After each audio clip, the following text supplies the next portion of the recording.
देख रहे हैं निष्पक्ष दस्तक। आज देश में और देश की न्याय व्यवस्था की जितनी भी तारीफ की जाए वो कम है।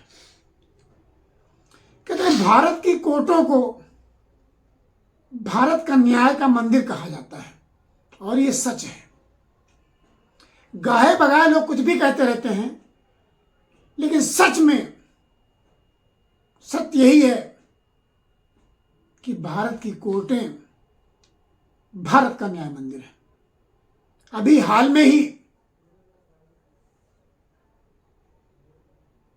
चुनावी संहिता भी लगनी है। उससे पहले राजनीतिक दलों का भांडा फोड़ करते हुए सुप्रीम कोर्ट ने कड़ा डिसीजन लिया है और कहा है कि सारी पार्टियों को किसने कितना इलेक्ट्रिकल बॉन्ड के माध्यम से चंदा दिया है उसका खुलासा होना चाहिए।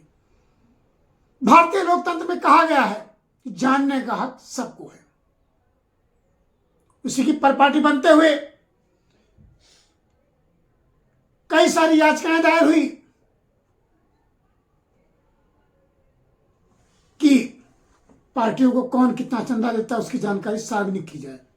इस पर कोर्ट ने भारत के सबसे बड़े बैंक भारतीय स्टेट बैंक को समय दिया। जबकि आज देश नई क्रांति की ओर आगे बढ़ रहा है, डिजिटल इंडिया की बात हो रही है, सब चीज डिजिटल होने की बात हो रही है, लेकिन इस डिजिटल इंडिया में भी भारत का सबसे बड़ा बैंक एक छोटा सा डाटा देने के लिए 136 दिन का समय मांगता है। कहीं ना कहीं इसके पीछे साजिश भी हो सकती है। मैं किसी पे आक्षेप ना लगाते हुए सिर्फ यह कहना चाहता हूं, विगत कुछ समय से भारत में सरकारें अधिकारियों के एक्सटेंशन पर ज्यादा भरोसा कर रही।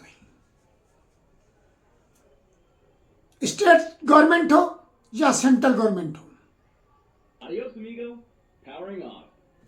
अपने चहेते अधिकारियों को सेवा विस्तार देती है और उस सेवा विस्तार में कहीं ना कहीं उनसे कुछ ना होने वाले कार्य भी करवाती है, क्योंकि कृपा पात्र होने के नाते उन्हें ना चाहते हुए भी उस काम को करना होता है।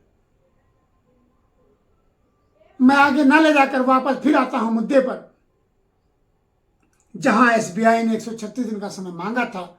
सुप्रीम कोर्ट के चीफ जस्टिस ने 5 जजों की बेंच ने मात्र 3 सप्ताह का समय दिया। 3 सप्ताह बाद भी कानून के पेंच में उलझाते हुए भारत के लोकतंत्र के मंदिर को, न्याय व्यवस्था को गुमराह करने का प्रयत्न किया जाता है। लेकिन भारतीय न्याय व्यवस्था उस पर कड़ा रुख अपनाते हुए उसे समय नहीं देती, उनकी याचिका को खारिज भी करता है। उससे कहीं ना कहीं दलों की धड़कनें भी बढ़ती हैं और एसबीआई में कृपा पात्र अधिकारियों की भी उलझनें बढ़ती हैं। क्योंकि अब हम कृपा पात्र हैं तो कैसे विरोध करें।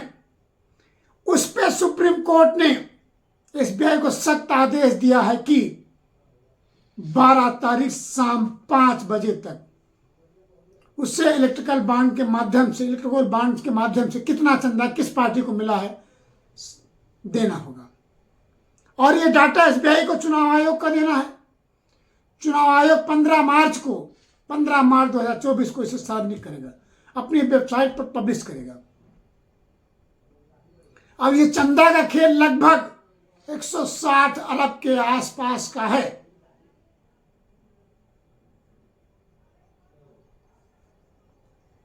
किसने दिया, किसको दिया, कैसे दिया, कहां से आया, क्या प्राप्त हुआ, हो सकता है कि इस चंदे के लिए भी कहीं ना कहीं फर्जी कंपनियां भी बनाकर पार्टियों को मदद की गई हो। जहां भारतीय न्याय व्यवस्था के अच्छे फैसलों पर कई सारे दल सामने आकर भारतीय न्याय व्यवस्था की तारीफ करते हैं, उसके कसीदे करते हैं, लेकिन इलेक्टोरल बॉन्ड के माध्यम या इलेक्टोरल बॉन्ड पर जो हमारी सर्वोच्च अदालत का फैसला आया है, उस पर किसी दल ने आगे बढ़कर उसका स्वागत नहीं किया है। जहां लोग दल हो निर्दल हो, पक्ष हो विपक्ष हो, उनकी छोटी छोटी खबरों को बड़ा जुमला बना देते हैं, बड़ी खबर बना देते हैं, वहीं इस बड़ी खबर को लेकर शांति है। कुछ समय बाद ही, कुछ दिनों बाद ही भारत में आचार संहिता लगनी है। अगर उससे पहले इसका डाटा सार्वजनिक हो जाता है तो देश की जनता के सामने भी कई सारे सत्य सामने आ जाएंगे और लगेगा कथनी और करने में क्या फर्क है। तय जनता को करना है, उसे करना क्या है। लेकिन इस इलेक्टोरल बॉन्ड के लिए जिन अधिवक्ताओं ने, जिन सामाजिक कार्यकर्ताओं ने, जिन आरटीआई एक्टिविस्ट लोगों ने इस पर दृढ़ता से कार्य किया है, उनकी जितनी भी तारीफ की जाए मेरे हिसाब से कम है। दलों के दलदल में फंसता रहा है भ्रष्टाचार।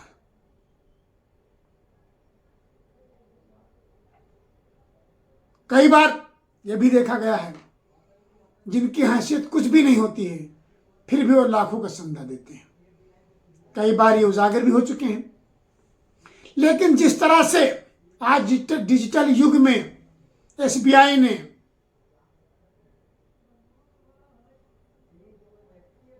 भारतीय न्याय व्यवस्था के सामने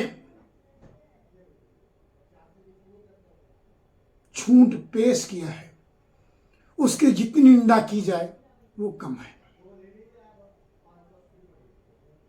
तारीख पे तारीख होती रहती है, लेकिन जब न्याय व्यवस्था न्याय करने में तुल जाता है तो उसे कोई भी शक्ति रोक नहीं सकती है।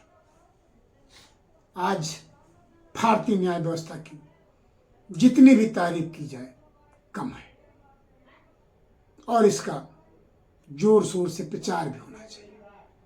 अब देखना यह है आज शाम 5 बजे तक एसबीआई क्या डाटा देती है, उसका तोड़ मरोड़ कर पेश करती है या अच्छा सा उसे उपलब्ध कराती है, ये तो भविष्य तय करेगा।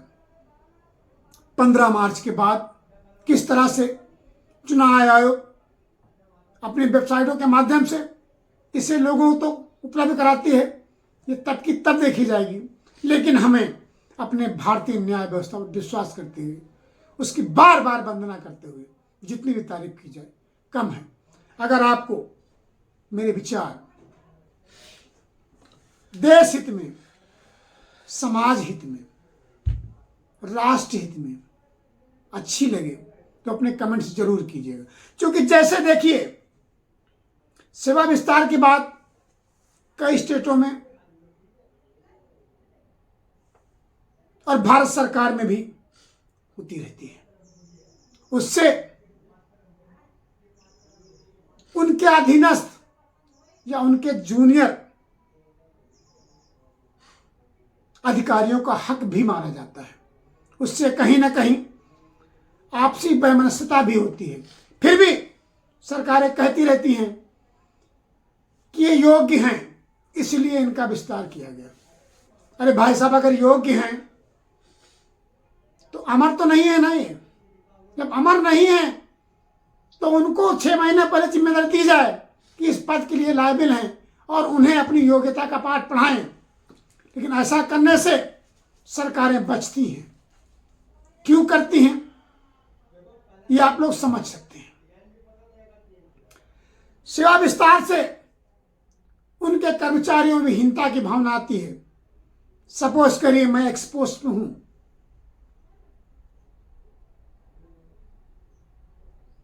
और एक्सेस जूनियर डब्ल्यू नीचे बैठा है और उसे उम्मीद होती है कि मेरे सर का रिटायरमेंट इस डेट को है, उसके बाद मेरा नंबर है। उसका भी कार्यकाल लगभग 6 महीने साल भर बचता है, लेकिन उसके सीनियर का 1 साल का 2 साल का विस्तार हो जाता है। फिर वह जूनियर कर्मचारी अपनी भावनाओं खींच कर मसोड़ कर रह जाता है और उस लग्न से काम करने में भी कहीं ना कहीं उसे असहज महसूस होता है। एक समय बाद ईमानदारी के साथ काम करने लोगों को पद प्रतिष्ठा और सम्मान की आवश्यकता होती है, लेकिन उसे कृपा पात्र लोगों की वजह से नहीं मिल पाती, जिससे हीनता की भावना भी उत्पन्न होती है और कहीं कर्मचारियों में आपसी मतभेद होता है। खैर, ये सरकार है, सरकार जाने, किसी पर टिप्पणी करने का मेरा हक नहीं है। अगर किसी को मेरी बातें बुरी लगी हूं, मेरा किसी पर व्यक्तिगत आक्षेप नहीं है, लेकिन ये सच है। एक जागरूक नागरिक होने के नाते मैंने अपना दायित्व समझा और कहा अगर मेरी बातों से किसी को, किसी अधिकारी, कर्मचारी या सरकार को ठेस पहुंची हो तो मैं उसके लिए क्षमा भी चाहता हूं, लेकिन जनता से अपील करता हूं अगर उसे मेरी बातें, अंदर आत्मा की आवाज, मेरे अंतःकरण की आवाज उसे अच्छी लगी हो तो अपने कमेंट्स कर मेरा मनोबल जरूर बढ़ाइएगा। धन्यवाद।